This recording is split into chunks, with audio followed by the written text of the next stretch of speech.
Hi, திரு Samson.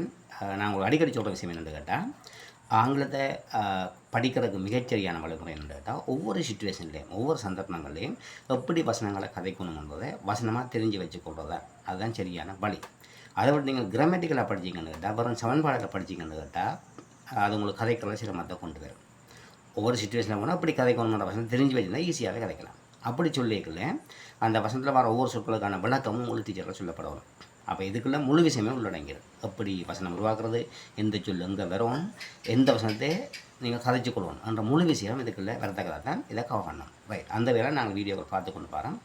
இன்றைக்கு நாங்கள் பார்க்க போகிற கேட்டகரி என்னென்னு கேட்டால், எதிர்காலத்தில் ஒரு வேலை நடக்க போகிறால், எதிர்காலத்தில் ஒரு வேலை செய்ய போகிறீங்க என்றால் அது எப்படி இங்கே சொல்கிறது. இந்த உலகத்தில் உள்ள எந்த ஜீவராசியும் இல்லை எதுவும் எதிர்காலத்தில் ஒரு வேலை செய்ய போகிறால் அது எப்படி ஆங்கிலத்தில் சொல்கிறது என்றதை உங்களுக்கு சொல்லி தரப்போகிறேன். படியாக தான் நீங்கள் ரைட், யாராகவும் இருக்கலாம். ரைட், இப்போ உதாரணத்துக்கு நான் தமிழில் சில பசங்க சொல்லி காட்டுறேன் எதிர்காலத்தில் நடக்க போகிற சம்பவம். இப்போ நான் ஒரு கார் வாங்குவேன், இந்த தமிழ் வசந்த பாருங்க, நான் ஒரு கார் வாங்க வேண்டிய எதிர்காலத்தில் வாங்க போகிறேன், அவ்வளோதான். அமெரிக்கா இலங்கைக்கு உதவி செய்யுமாண்டா எப்போ, இனிமேல் எதிர்காலமே. அது மழை பெய்யுமாண்டா என்ன, இனிமேல் நடக்க போகுது. காட்டு விலங்குகள் நாட்டுக்குள் வரும், இது எதிர்காலம், இனிமேல் நடக்க போகுது. உலகம் அழியும், இது எதிர்காலத்தில் நடக்க போகுது. இந்த ஃபேன் நாளைக்கு வேலை செய்யும், எதிர்காலத்தில் நடக்க போகுது. நாளைக்கு இருளும், இது நாளைக்கு எதிர்காலத்தில் நடக்க போகுது. என்ன, குமார் கனடாவுக்கு போக போகிறான், எதிர்காலத்தில் நடக்க போகுது. அம்மா சமைக்க போகிறேன், எதிர்காலத்தில் நடக்க போகுது. என்ன, இப்படியான வசனங்களை எப்படி இங்கே சொல்கிறதுன்றதை பார்க்க போகிறோம். இதில் ஒரு சிக்கல் என்னென்னு கேட்டால், தமிழ் எங்களுக்கு தெரியவே இல்லை. ஆங்கிலத்தில் எதிர்காலத்தில் சொல்கிற வசனங்கள் 3 வகையாக சொல்லலாம். 3 வித்தியாசமான வகையில் எதிர்கால வசனங்கள் நாங்கள் சொல்லிக்கொள்ளலாம். இது தமிழ் கதைக்கிறார்கள் கேட்டால் அப்படி இல்லையேன்னு சொல்லிக்கிறேன், நான் அவையே தமிழில் கதைச்சு கொள்கிறேன். 3 விதமாக சொல்லிக்கொள்ளலாம். அந்த 3 விதமும் எதுன்னு இப்போ பார்க்க போகிறோம் பாருங்க. அதில் முதலாவது வகை என்னென்னு கேட்டால், பொதுவாக நாங்கள் எதிர்காலத்தில் ஒரு வேலை செய்வேன் என்று சொல்கிறது. உதாரணத்துக்கு, நான் கார் வாங்குவேன் அல்லது நான் வருவேன். நீங்கள் என்ன கேட்பீங்க, நாளைக்கு எங்களோட வருவீங்க உண்டு, நீங்கள் என்ன கேட்டால் நான் சொல்லுவேன், நான் வருவேன். சரி, நான் வருவேன்ன்றது எப்படிங்க சொல்கிறதா, நான்ண்டா ஐ, வருவேன்ன்றதுக்கு ஆங்கிலத்தில் சொல்லி இல்லை. அதாவது 3ஆம் வகுப்பில் நீங்கள் தமிழில் படிச்சிருப்பீங்கள், ஒரு வினைச்சொல்லுக்கு தமிழில் 3 வடிவம் இருக்குது, 3 வடிவங்கள் இருக்குது. நிகழ்கால வடிவம், இறந்தால வடிவம், எதிர்கால வடிவம். வருகிறேன், வந்தேன், வருவேன். சாப்பிடுகிறேன், சாப்பிட்டேன், சாப்பிடுவேன். ஓடுகிறேன், ஓடினேன், ஓடுவேன். இப்படி 3 வடிவம் இருக்குது. ஆனால் ஆங்கிலத்தில் இந்த எதிர்காலத்துக்கு சொல்லி இல்லை. இப்போ சாப்பிடுகிறேன்டா ஈட்டுன்ற சொல்லிருக்குது, சாப்பிட்டேன்டா ஏட்டுன்ற சொல்லிருக்கு, சாப்பிடுவேனுக்கு சொல்லி இல்லை. இங்கே 2 வரைக்கும் சொல்லி கண்டுபிடிக்கலை. கிராமட்டிக்கலாக இல்லாமல் ஒரு விளக்கம் சொல்கிறாங்க. சாப்பிடுவேன்டா ஆங்கிலத்தில் ஏதாவது சொல்லியில் தானே, அதில் வெள்ளக்காரன் சொல்லுவாங்க. அப்போ ஈட்டுன்னு சொல்லி தான் பயன்படுத்துகிறான். ஆனால் தனியாக ஈட்டை பயன்படுத்தினா அது நிகழ்காலமாக வந்துடும். சாப்பிடுவேன்டா, நான் சாப்பிடுவேன்டா, நான்ண்டா ஐ, சாப்பிடுவேனுக்கு என்ன செய்யலாம், ஒரு குறியீட்டு சொல்லி பாய்க்கிறான். வில்லுன்னு சொல்லி செய்து தான் சொல்லுவான். வில் ஈட்டண்டா சாப்பிடுவேன். ஏன் வில் பாவிக்கிறான், எதிர்காலம் பண்ணுற காட்டுறக்காண்டி. அப்போ நீங்கள் இப்போ என்ன கேள்வியை கூட அந்த வில்லுக்கு தமிழ் சொல்லுறது, வில்லுக்கு தமிழ் எத்தம் கிடையாது, அது ஒரு குறியீட்டு சொல்லு. வில் வந்து என்ன குறியீடு, வில் வந்து அங்களோட வினைச்சொல் வந்தேன்டா, அது இனிமேல் தான் செய்ய போகிறேன் அர்த்தம். ஐ வில் கம்மண்டா நான் வருவேன், ஹீ வில் கம்மண்டா அவன் வருவான், அமெரிக்கா வில் ஹெல்ப் பண்ணா அமெரிக்கா உதவி செய்யும். அப்படி தான் நீங்கள் மொழிபெயர்க்கணும். தமிழ் எதிர்காலத்து சொல்கிறது, இங்கிலீஷ் அப்படி டிரெக்டான சொல்லு கிடையாது, அதுக்கு ஒரு குறியீடு வில். ஏன் வில்லை பாவிக்காமட்டா என்ன, இப்போ குமார் வில் கம்மண்டா கம்மன்றது நிகழ்கால சொல்லு. அப்போ தனியாக கம்மை பயன்படுத்திடாது, அதோட வில்லோடு சேர்த்து தான் யூஸ் பண்ணணும். அப்போ வில்லுக்கு இங்கே தமிழை தான் கிடையாது, அது எதிர்காலத்தை குறித்து காட்டு சொல்லு. சரி தானே. அப்போ நான் வருவேன்டா பாருங்கள், எதிர்காலம் ஐ வில் கம், அவ்வளோதான். வேறு வருஷம் சொல்கிறேன், குமார் வெல்லுவான். குமார் ஒரு போட்டியில் நிற்கிறார், அப்போ குமார் வெல்லுவான், குமார் வெல்லுவான், அதுக்கும் இதுதான் குமார் வில் வின். தனியாக குமார் வின்னு சொல்லிடலாம், குமார் வில் வின், அவ்வளோதான். ஒரு டிவியில் மேட்ச் போய் கொண்டிருக்கு, ஸ்ரீலங்காவுக்கும் இந்தியாவுக்கும் கிரிக்கெட் டீம். அப்போ எந்த அணி வெல்லுமாண்டா, நீங்கள் சொன்னீங்க இலங்கை அணி வெல்லும். எதிர்காலம் பாருங்கள், இலங்கை அணி வெல்லுமாண்டா, ஸ்ரீலங்கன் டீம் வில் வின். அப்போ நார்மலாக நாங்கள் எதிர்காலத்தில் ஒரு வேலை செய்ய போகிறோம்டா, எல்லாத்துக்குமே வில் தான் வரும். உரிமை வசங்களுக்கும் வில் தான் வரும், தன் வசங்களுக்கும் வில் தான் வரும். எந்த மேட்டும் வரும், உயர்ந்த எந்த வேறுபாடும் கிடையாது. சரிதானே. நான் இன்னொரு சொல்கிறேன், நான் வருவேன்டா ஐ வில் கம். உங்களோட வீட்டை யார் நாளை சமைக்க போகிறான்னு சொல்லுவாங்க, அம்மா சமைப்பார், மதர் வில் குக். ஒருமைக்கும் பாருங்கள் வில் தான் வரும்.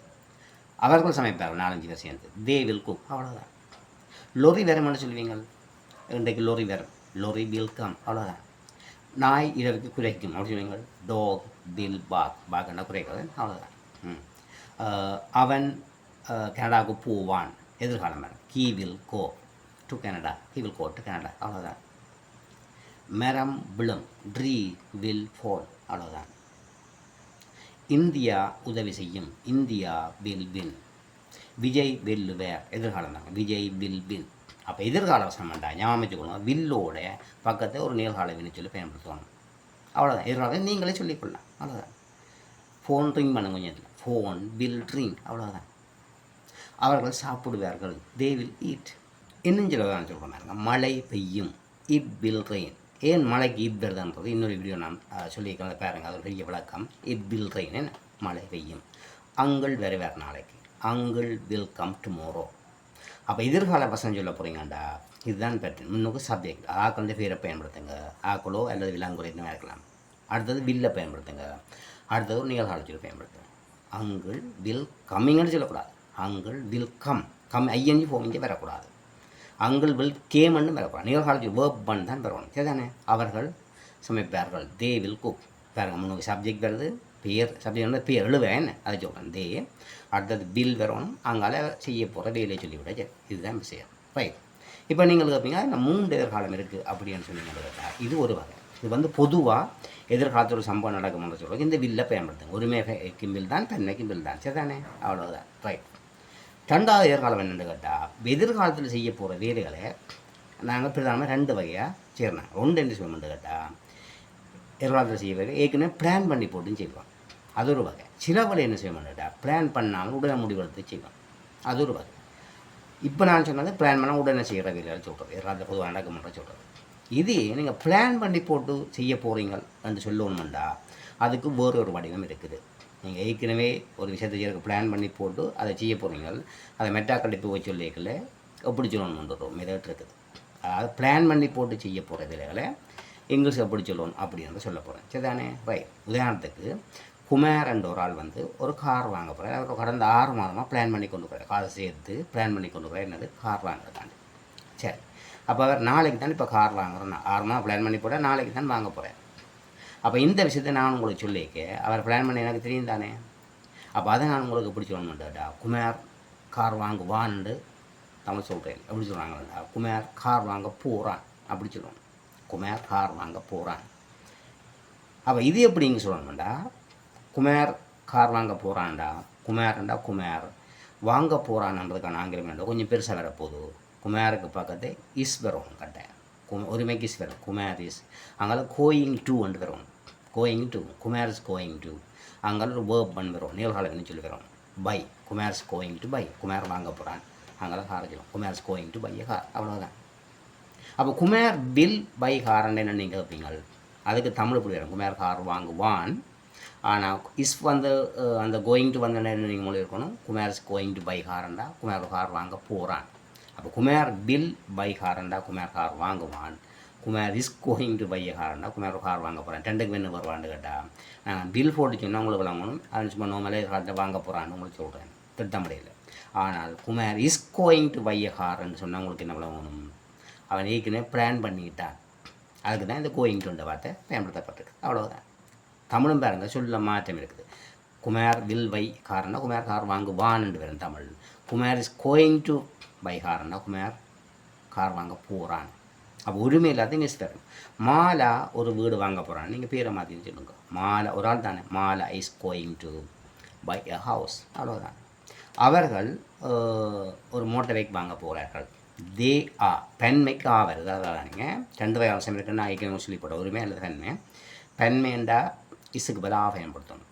அவர்கள் கார் வாங்க போகிறார்கள்டா தே இஸ்ன்னு வரக்கூடாது, தே ஆ அங்கே கோயிங் டு அங்கே பை வரும், they are going to buy a car, அவ்வளோதான். நாங்கள் ஒரு ஃபோன் வாங்க போகிறோம், பெண்மேன் அப்போ வி இஸ்ன்னு வர அவங்களுக்கு தெரியும், we are going to buy a phone, we are going to buy a phone. Mala ஒரு ஃபோன் வாங்க போகிறான்னா மாலா வருமே, Mala is going to buy a phone. அப்போ உரிமைக்கு இஸ் வரணும், பெண்மைக்கு ஆ வரணும், அதை தொடர்ந்து கோயிங் டு வரணும். என்னென்ன சொல்லி எங்கெங்கே வரணும்னு ஞாபகம் வச்சுக்கணும். முன்னுக்கு சப்ஜெக்ட் வரும், கீயோ தேயோ வரும். அடுத்தது ஒருமையாண்ட எஸ் பாவிக்கணும், பெண்மையாண்ட ஆ பாவிக்கணும். அடுத்ததாக கோயிங் டு வரும், அங்கால ஒரு நிகழ்கால வினைச்சொல் வரும், தே ஆர் கோயிங் டு வினைச்சொல் தான் வரும், அவ்வளோதான் பெட்டர். ஐக்கும் வித்தியாசப்படும் அப்படின்ற, நான் ஒரு கார் வாங்க போகிறேன், அது முதல்ல சொல்லி போட்டேன். ஐ வந்து உரிமையாக இருந்தாலும் ஒரு ஆளாக இருந்தாலும் அதுக்கு வந்து உரிமைக்கு பாவிக்கிற இசை பயன்படுத்திடலாம் முதல்ல சொல்லலாம் நம்மளுக்கு. ஐயுக்கு பக்கத்து ஆம் வரும். ஐ am going to by hour, நான் ஒரு கார் வாங்க போகிறேன். அப்போ ரெண்டுக்கு என்ன வருவான்னு வேறுங்க. நான் உங்களுக்கு சொல்லுவேன் I will buy a car tomorrow, நான் நாளைக்கு ஒரு கார் வாங்குவேன். I am going to buy a car tomorrow, நான் நாளைக்கு ஒரு கார் வாங்க போகிறேன். ரெண்டுக்கு என்ன வருவான்னு கேட்டால் வில் போட்டால் உங்களுக்கு விளங்கணும் இவர் ஏற்கனவே பிளான் பண்ண விஷயம் கிடையாது, உடனே முடிவு எடுத்துக்கிறான்னு விளங்கணும். I will buy a car. ஐயே பக்கத்து ஆம் போட்டு I am going to buy a car டுமாரோன்ற என்னத்தம் இவர் ஏற்கனவே பிளான் பண்ணிட்டேன்னு உங்களுக்கு வாங்கணும். I am going to buy a car, நான் ஒரு கார் வாங்க போகிறேன். பாருங்கள் சும்மா நோமலாக எதிர்கால பசங்க சொல்கிறதுக்கு வில் வருமென்று நாங்கள் பார்த்தாங்க. I will buy a car, நான் ஒரு கார் வாங்குவேன். அவர்கள் கார் வாங்குவார். They will buy a car, ஒருமைக்கு பெண்மைக்கு எல்லாத்தையும் வில் தான் வரும். அவள் கார் வாங்குவாள். She will buy car. சரி, இதையே நானோ அல்லது அவளோ அல்லது அவர்களோ இல்லை உலகத்தில் வந்து இந்த ஈவராசியோ எதிர்காலத்தில் செய்ய போகிற வேலையை முதலே பிளான் பண்ணியிருந்தால் அதுக்கு கோயிங் டு பயன்படுத்தணும். அதோட ஐய பக்கத்து என்ன வரும்னு ஞாபகம் வச்சுக்கணும். நான் ஒரு கார் வாங்க போகிறேன்டா திரும்ப சொல்கிறேன் ஐ ஆம் பாதிக்கணும். I am going to buy a car, நான் ஒரு கார் வாங்க போகிறேன். ஒரு மேலே சொல்கிறேன். அவன் ஒரு கார் வாங்க போகிறான். He is going to buy a car, அவன் ஒரு கார் வாங்க போகிறான். தன்மையை சொல்ல போகிறேன். They are going to buy a car, அவர்கள் கார் வாங்க போகிறார்கள். இந்த மூன்றும் வந்து உங்களுக்கு என்னத்தை காட்டி கொடுக்குது. நான் அவன் அவள் எதிர்காலத்தை செய்ய போகிற வேலையை ஏற்கனவே பிளான் பண்ணிட்டான். எந்த பிளான் பண்ணிட்டு தெரிஞ்சது அந்த கோயிங் டு வருது. தமிழை பாருங்க. I will buy a helmet, நான் ஒரு ஹெல்மெட் வாங்குவேன். I am going to buy a ஹெல்மெட்னா தமிழ் என்ன, நான் ஒரு ஹெல்மெட் வாங்க போகிறேன் வருவேன். இந்த தமிழ்லேயும் இந்த மீனிங் இருக்குது. இந்த ஒன்று செய்ய போகிறேன் வார்த்தை தான். நான் ஒரு ஹெல்மெட் வாங்க போகிறேன், நான் ஒரு கார் வாங்க போகிறேன், நான் ஒரு பாட்டு பாட போகிறேன். இந்த வார்த்தையெல்லாம் இப்போ பாய்க்கிறாங்க சொல்லுங்க. அப்போ ஏற்கனவே பிளான் பண்ணி போட்டு செய்ய போகிற வேலையில் சொல்லியிருக்காங்க. அதெல்லாம் பாய்க்கிறாங்க போகிறேன்னு. உதாரணம் மட்டும் சொல்கிறேன் பாருங்க. நீங்கள் முந்தி ஸ்கூலில் இந்த நவராத்திரி அல்லது ஒளி விழாக்களே உங்களை ஏதாவது ப்ரோக்ராம் செய்கிறதுக்கு டீச்சர் ஒரு 4ஆம் 5ஆம் படிக்கலாம் உங்களை ஒரு ப்ரோக்ராம் ஒரு பாட்டு பாடவோ இல்லை ஒரு கதை சொல்கிறதோ முந்தி ரெடி பண்ணி விடுவார். அப்போ நீங்கள் மேடையில் ஏறி முதலாக சொல்கிற வாக்கியம் என்ன சொல்லுவாங்க தமிழில், நான் உங்கள் முன்னிலையில் ஒரு பாட்டு பாட போகிறேன்னு தான் நீங்கள் சொல்கிறீங்க. நான் உங்கள் முன்னிலையில் ஒரு பாட்டு பாடுவேன்னு சொல்ல மாட்டேன்.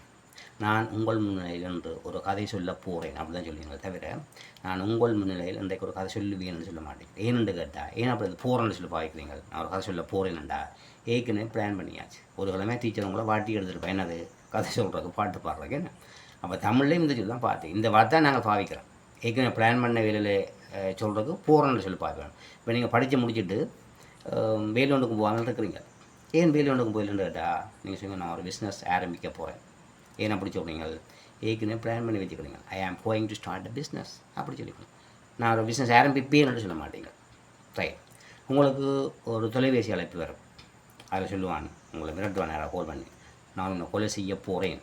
ஐ am going to kill you and உங்களுக்கு உடனே என்ன விளங்கணும், இவன் ஏற்கனவே நம்மளுக்கு பின்னால் சுற்றி தெரிஞ்சு பார்த்துக்கிறான், உழவு பார்த்துக்கிறான். அப்போன்னு போய் சொல்கிறான் என்ன பிளான் பண்ணிட்டான்.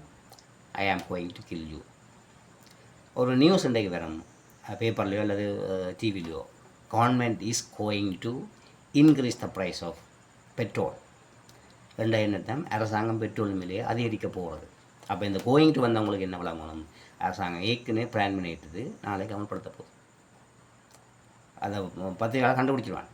ஏற்கனவே பிளான் பண்ண விஷயத்தை இதை செய்ய போய் நம்ம அப்போ இஸ் கோயிங் டு வந்தால் அவன் போட்டுவான் என்னென்று government is going to increase the price of petrol. Government will increase the price of petrol என்னது, அரசாங்கம் பெட்ரோல் அதிகரிக்கும். இப்போ கூட்டம் முடிஞ்சோன்னு வெளியில் வந்து ரிப்போர்ட் என்ன சொல்லுவாங்க அதிகரிக்கும். இப்போ முடிவு உடனே என்ன இது பிளான் பண்ணப்பட்ட விஷயம் கிடையாது. அப்போ வில்லுக்கும் இந்த is going to R going to என்ன வருவாள் உங்களுக்கு விளங்கி இருக்கும். வில் போட்டால் அது நோமலாக சொல்கிற வாக்கியம். எதிர்காலத்தில் கோயிங் டு வந்த நேரத்தம் ஏற்கனவே பிளான் பண்ணிட்டுறேன். இது எதிர்காலம் என்ன, இது 2வது வகையான எதிர்காலம். 3வது என்ன அப்படின்ற கேட்டால் உதாரணம் சொல்கிறேன் எனக்கு. இப்போ அங்கிள் வில் கமண்ட என்னத்தம் அங்கிள் வருவார் அந்த என்னத்தம் அது கொமனாக நாங்கள் சொல்கிறோம். அங்கிள் நாளைக்கு வருவார்ன்ட்டு. ஒரு ஆளுக்கு வேறு அங்கிள் நாளைக்கு வருவான்னு அது எஸ் அங்கிள் வில் கம் அது கொமனாக சொல்கிறோம். சரி, இப்போ அங்கிள் வாரக்கு பிளான் பண்ணிக்கிட்டேன். இப்போ வேறு இடத்துலேருந்து வர போகிறேன் முதலே பிளான் பண்ணியாச்சு. அப்போ அதை யாராவது என்ன கேட்டால் அங்கிள் நாளை வருவான்றது நான் எப்படி சொல்லுவேன், அங்கிள் இஸ் கோயிங் டு கமன்னு சொல்லுவாங்க. இல்லை அங்கிள் இஸ் கோயிங் டு விசிட்ன்னு நான் சொல்லுவேன். இஸ் கோயிங் டு பயன்படுத்துவேன். ஏற்கனவே பிளான் பண்ணியாச்சு, டிசிஷன் எடுத்தாச்சு. அப்போ ஏற்கனவே பிளான் பண்ணது முடிவெடுத்த விஷயங்கள் சொல்லிக்க வில் சொல்லக்கூடாது, கோயிங் டு சொல்லுவாங்க. வேறு என்னன்னு கேட்டால் ஃபிக்ஸ் பண்ணியாச்சு, அரேஞ்ச் பண்ணியாச்சு. இப்போ அங்கிள் நாளைக்கு ஒரு விருந்துக்கு வர போகிறேன்னு வச்சுக்கொள்ளுங்க. வரப்போகிறேன் வந்து பிளான் பண்ணியாச்சுன்னா அதை நான் உங்களுக்கு சொல்லி பிடிச்சுவேன். Uncle is going to participate in this பார்ட்டின்னு சொல்லுவேன். கோயிங் டு பயன்படுத்துகிறேன். ஏன்டா அது பிளான் பண்ணியாச்சு. அங்கிள் இஸ் கம்மிங்னு சொல்லாமல் அது என்ன மீனிங்னு கேட்டால் அரேஞ்ச் பண்ணியாச்சு. பார்ட்டிக்கு தேவையான எல்லா பொருட்களும் வேண்டி வச்சாச்சு. வச்ச அப்புறம் நீங்கள் சொல்லிங்க அங்கிள் வேறு வேண்டாடா, நீங்கள் அங்கிள் வில் கம் உண்டோ, அங்கிள் இஸ் கோயிங் டு விசிட்னு சொல்லக்கூடாது, அங்கிள் இஸ் கம்மிங்னு தான் சொல்லணும். அங்கிள் வரார். இந்த அங்கிள் இஸ் கம்மிங் இன்னொரு மீனிங்கும் இருக்குது. அது இப்போ வந்துருக்குறேன் மீனிங்கும் கொடுக்கும். இப்போ ரோட்டில் வந்துருக்குறேன் 2 மீனிங் இருக்குது. அப்போ ஒரு விஷயம் ஃபிக்ஸ் பண்ணப்பட்டால் எல்லாம் ஒழுங்கும் செய்து முடித்தால் அதை நீங்கள் சொல்லுங்க இஸ் பாய்க்கணும். ஒருமைக்கு அங்கிள் இஸ் கம்மிங்னு சொல்லணும், இல்லை தே ஆர் கம்மிங்னு சொல்லணும். அப்போ திருப்பி சொல்கிறேன் பாருங்க, வில் கோயிங் டு இந்த இஸ் இதுக்கு என்ன வருவான்னு சொல்கிறேன் பாருங்க. அங்கிள் நாளைக்கு வேறு உண்டு இன்னொரு ஆள் கேட்டால் இப்போ நான் சொல்லுவேன் நோமலாக வேறு என்ன அப்படி சொல்லணும், அங்கிள் வெல்கம். பொதுவாக சொல்கிறேன் அங்கிள் வெல்கம், அதுக்கு வில் பாய்க்கும். ஒருமையாக ஃபேமிலி எல்லாத்தையும் வில் தான். அவர்கள் வேறு தே வெல்கம். சரி, இப்போ அங்கிள் வாரன்னு முதல்ல டிசைட் பண்ணியாச்சு. அந்த விஷயம் எனக்கு தெரியும், முடிவெடுத்தாச்சு. அப்போ இப்போ நீங்கள் அங்கிள் நாளைக்கு வேறு வேண்டாம், நான் என்ன சொல்லணும், ஏற்கனவே பிளான் பண்ணி தானே. அப்போ அங்கிள் வில் கம்னு சொல்லக்கூடாது, தே வில் கம்னு சொல்லக்கூடாது, கோயிங் டு தான் பயன்படுத்தணும். ஒரு மெக்கிஸ். அப்போ நான் சொல்லுவேன் அங்கிள் இஸ் கோயிங் டு விசிட்ன்னு தான் சொல்லுவேன். இல்லையாண்டா அவர்கள் வர போகிறேன், தே ஆர் கோயிங் டு விசிட்ன்னு சொல்லுவாங்க. அவர்கள் வர போகிறாங்க. ரைட், இது 2வது வகை. 3வது என்னது, வாரக்கான எல்லா ஏற்பாடும் நீங்கள் செய்து முடிச்சிட்டீங்களே, இங்கே ஃபிக்ஸ் ஆகிடுது. அப்படி என்றால் வில்லோ கோயிங் டு பயன்படுத்தக்கூடாது, அதுக்கு இஸ் பாய்க்கும். Uncle is coming this evening அப்படி தான் சொல்லுவாங்க. அங்கிள் லைஃப் நேரம் வரார். அப்போ எப்படி சொல்லி உங்களுக்கு என்ன பண்ணணும், ஃபிக்ஸ் பண்ணியாச்சு எல்லாம் சரி. அதுதான் முதல் இஸ் கோயிங் டு பயன்படுத்தணும்.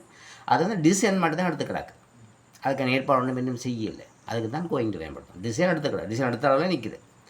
இது இஸ்ஸோ இல்லை ஆவோயிஞ்சு என்னது பாவிக்கணும்ன்றா அதுக்கான ஏற்பாடெல்லாம் பூர்த்தி ஆகிடுது, எல்லாம் ரெடியாக இருக்குது. பாட்டிக்கு தேவையான எல்லா பொருளும் வாங்கி சாப்பாடு எல்லாம் வாங்கி மேசில் அடுக்கி வச்சாச்சு. வரதான் பாக்கி அப்படி என்ன புரியுது, அங்கிள் இஸ் கம்மிங். அதே காலம் தான் நிகழ்காலத்தையும் பாய்க்கணும். இப்போ வந்துட்டுருக்காரு அங்கிள் இஸ் கம்மிங் தான் சொல்கிறது. சிச்சுவேஷன் வச்சு தான் நீங்கள் விளங்கிக் கொள்ளணும். ரைட். அப்போ பாட்டிக்கு தேவையான எல்லா அரேஞ்ச் பண்ணி செய்து வச்சா பிறகு அங்கிள் வேறு ஒன்று வேணா, எஸ் அங்கிள் இஸ் கம்மிங். ஒரு மேக் இஸ் பாய்ப்பேன் அங்கிள் அவர்கள் வேறு வேணால் தே ஆர் கம்மிங் தான், they are coming this evening அப்படி. இதுதான் 3 எதிர்காலம். வில் மற்றது கோயிங் டு அடுத்த இஸ் ஒரு மேக் இஸ் பென் மேக். உங்களுக்கு விளங்கியிருக்குன்னு நினைக்கிறேன். அப்போ எதிர்காலத்தில் நீங்களோ அல்லது இந்த உலகத்தில் எந்த ஈவராசியோ எதிர்காலத்தில் செய்ய போகிற வேலையை நீங்கள் இப்போ ஷார்ப்பாக இங்கிலீஷில் சொல்லலாம். ஒபாமா ஸ்ரீலங்காவுக்கு வேறு அப்படின்னு கேட்டால் இப்போ நோமலாக நாங்கள் பொதுவாக எப்படி சொல்லுவோம், எஸ் ஒபாமா வெல்கம். சரி, இப்போ ஒபாமா வாரக்கு ஒரு 3 மாதம் பிளான் பண்ணி கொண்டு போயார். எனக்கு தெரிஞ்சிடுது பிளான் பண்ணுறாரு. ரைட். இப்போ நீங்கள் என்ன கேட்டால் சொல்லுவேன் Obama is going to visit ஸ்ரீலங்கான்னு சொல்லுவோம். என்ன பிளான் பண்ணிட்டார். ரைட். இப்போ ஒபாமா வாரக்கான எல்லா ஏற்பாடுகளும் பப்ளிக்காகவே இல்லை செய்யப்பட்டது. என்னுடைய செக்யூரிட்டிக்கு அவையெல்லாம் வந்து அதை தங்குறதுக்கான இடம் எல்லாம் பாதுகாப்படப்பட்ட எல்லாம் அரேஞ்ச் பண்ணியாச்சு. அப்படி என்ன அப்படி சொல்லணும், Obama is coming this evening என்ன சொல்லணும். என்னை ஃபிக்ஸ் பண்ணியாச்சு, அரேஞ்ச் பண்ணியாச்சு. இதுதான் 3 எதிர்காலம் உங்களுக்கு விளங்கி இருக்குன்னு நினைக்கிறேன். ரைட். இதே மாதிரி இன்னொரு கேட்டகரியோட வசனத்தோட இன்னொரு வீடியோ சந்திப்போம். அப்போ இதே மாதிரி நீங்கள் வேறு வசனங்கள் சொல்லி பழகணும்.